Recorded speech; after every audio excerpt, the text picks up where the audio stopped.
Good morning everyone. Today I am going to make a video on Samvida grade 3. The Samvida grade exam is about to start.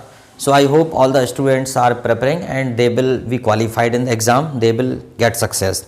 Okay. तो संविदा grade 3 में क्या English आएगी उसको थोड़ा सा समझ लेते हैं। वैसे तो पढ़ने के लिए बहुत कुछ है और वो तो समुद्र है, कितना पढ़ो, लेकिन फिर भी ज़्यादा से ज़्यादा हमें पढ़ना चाहिए।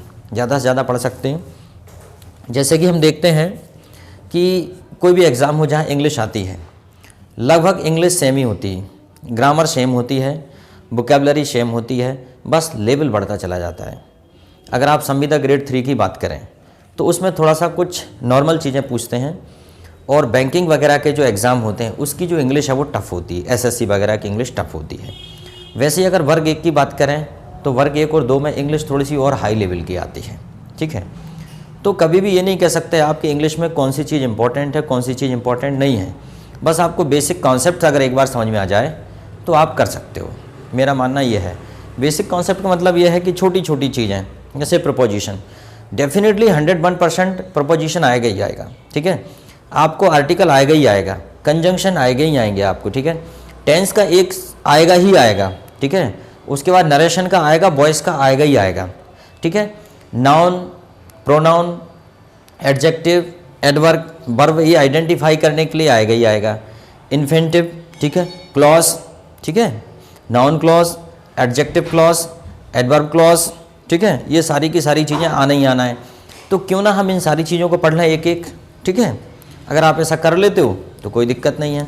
अब देखो, पढ़ने को तो बहुत कुछ है, लेकिन इस वीडियो में मैं थोड़ा बहुत ज़रूर आपको बता दे रहा हूँ जिससे आपको कुछ काम आ जाए। सबसे पहले तो अपन लिख दें यहाँ पे संविदा वर्ग 3।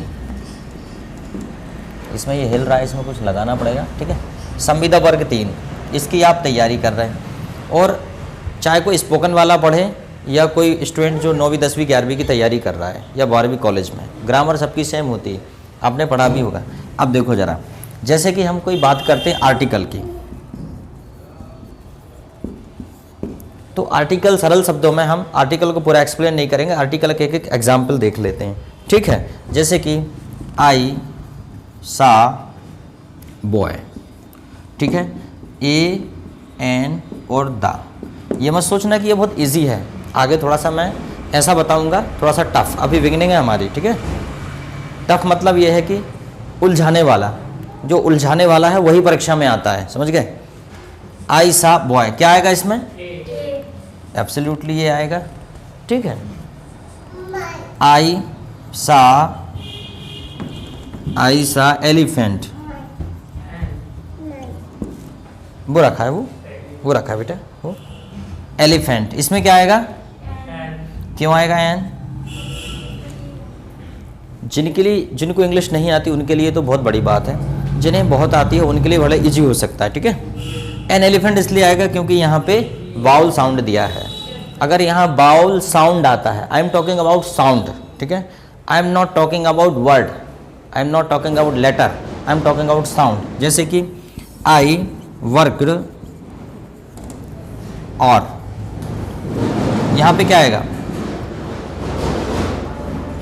आई वर्कड। बताओ क्या आना चाहिए? कितना डिस्टर्बेंस हो रहा है यार आज यहाँ पे, ट्रैक्टर, ट्राली। बताओ क्या होगा, जल्दी बताओ क्या आएगा।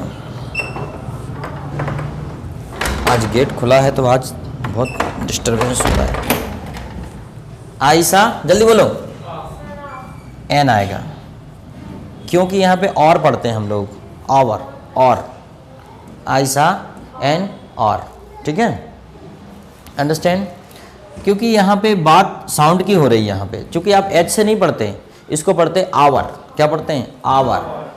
अंडरस्टैंड, आवर पढ़ते हो। जैसे ऑनेस्ट पढ़ते हो, ऑनेस्ट लिखने को तो एच से आता है लेकिन पढ़ते हैं ऑनेस्ट, समझ गए। तो साउंड की बात हो रही थी, कॉन्सेप्ट क्लियर हो गया होगा। ठीक है, अगला, ही इज MP। क्या आएगा? क्या आएगा? क्या आएगा, जल्दी बताओ। एन आएगा क्योंकि जब MP लिखोगे तो MP ऐसा लिखा आएगा, MP। तो बाउल साउंड है MP, समझ में आया, MP। अब बात करते हैं दा की।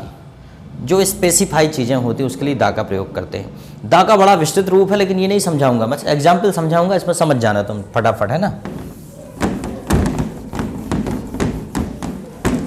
जैसे कि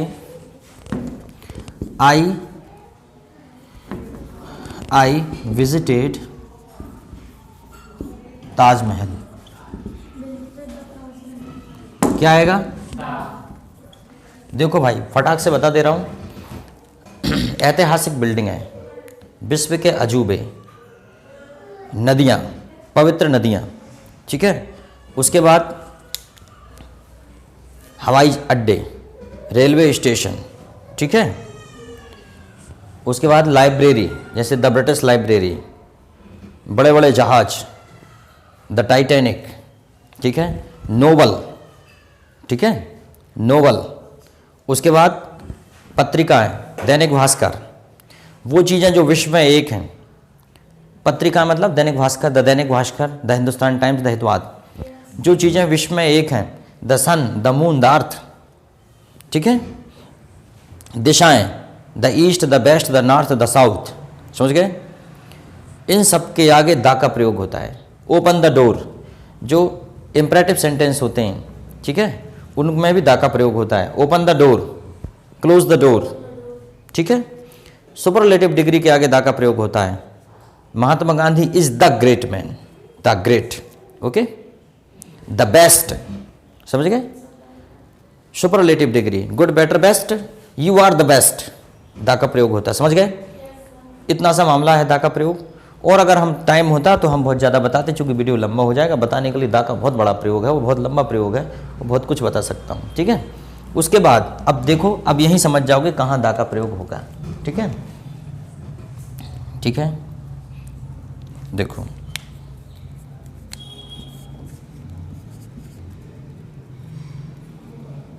a boy saw elephant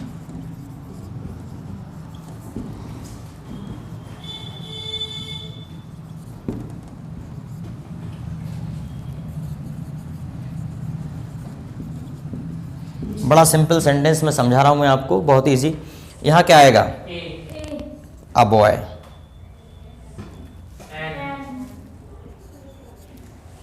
फिर अब देखो कैसे। अ बॉय सा an elephant, the elephant was very big, समझ गए। अब आप सोच रहे होगे कि सर यहाँ पे द एलिफेंट क्यों आ गया? तो सीधे बड़ा सिंपल सा लॉजिक है, जिसकी बात पहले हो जाती है अगर उसकी बात दोबारा होती है तो क्या प्रयोग होता है? द। अंडरस्टैंड? इतनी सी बात है, कोई दिक्कत? तो ये छोटी छोटी चीज़ें मान लो परीक्षा में आ जाएं। और वर्ग 3 का एग्जाम कोई बड़ा हाई लेवल का एग्जाम तो होना नहीं है, ठीक है। बस मैथ्स वगैरह आएगी, जीके, रीजनिंग, ठीक है, पेडागॉजी और ये सब चीज़ें, ठीक है। मैंने खुद दिया है वर्ग 1 का एग्ज़ाम तो मुझे पता है, वर्ग 2 का भी दिया है मुझे पता है। मैं लगभग, मेरा स्कोरिंग सब्जेक्ट इंग्लिश ही रहा है, ठीक है, और मेरा इंग्लिश वैसे है भी तो कोई दिक्कत भी नहीं है, ठीक है। तो समझ में आया आपको ये मामला क्या है? अब हटाएं इसको, चलो ये हमारा क्लियर हो गया। एक जगह जरूर कन्फ्यूज़न होता है आपको आर्टिकल लगाने में, वो ये है, ठीक है, ही स्टडीड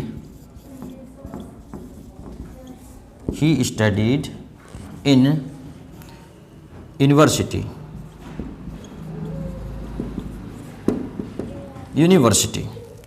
यूनिवर्सिटी, बताओ भाई इसमें क्या आएगा? ए अंदा, जल्दी बोलो। यूनिवर्सिटी एक्चुअली क्या रहता है, साउंड की बात हो रही, ठीक है। जैसे कि आई बॉट अम्ब्रेला, हालांकि इतना छोटा नहीं आ सकता पर फिर भी, क्योंकि जिनको नहीं आती इंग्लिश उनके लिए तो बड़ी बात है ना, काला अक्षर भैंस बराबर, ओके। तो बताओ क्या आएगा यहाँ पे? क्या? वही कंफ्यूजन है ना। होता क्या है, यू के 2 साउंड होते हैं, एक होता है आ और एक होता है या, समझ गए। अगर या आएगा तो क्या लगाएंगे? ए या दा, और एन यू आएगा तो क्या लगाएंगे? दा। छोड़ो, अभी कंफ्यूज नहीं करूंगा मैं आपको। यहाँ आएगा तो क्या लगेगा? एन, समझ गए। जैसे अम्ब्रेला में एन लगा और यूनिवर्सिटी में ए लगा, कोई दिक्कत होनी भी नहीं चाहिए, कोई दिक्कत। ठीक है, चलो।